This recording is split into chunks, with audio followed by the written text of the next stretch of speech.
ఉదయం లేవగానే చేయాల్సినవి ఒక 6 చెప్పారు. అవి ఏమిటి అనేది ఇందులో చూద్దాం.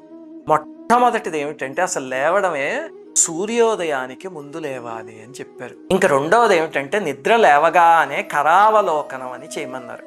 అంటే ఇదిగో ఇలా చేతులు పెట్టుకుని ఒక శ్లోకం చదవమని. ఇంకా మూడవది శాస్త్రంలో చెప్పింది ఏమిటంటే కాలు మంచం మీద నుంచి కింద పెట్టే ముందు భూవందనం చేయమన్నారు. ఇంకా నాలుగవది ఏమిటంటే పొద్దున్నే మంగళద్రవ్య దర్శనం చేయమన్నారు. దీనికి శాస్త్రంలో పొద్దున్నే చందనాన్ని కానీ, బంగారాన్ని కానీ, మృదంగాన్ని కానీ, అద్దాన్ని కానీ, ఏదైనా మణిని కానీ, అగ్నిని కానీ అలాంటివి చూసి నమస్కారం చెయ్యండి అని చెప్పారు.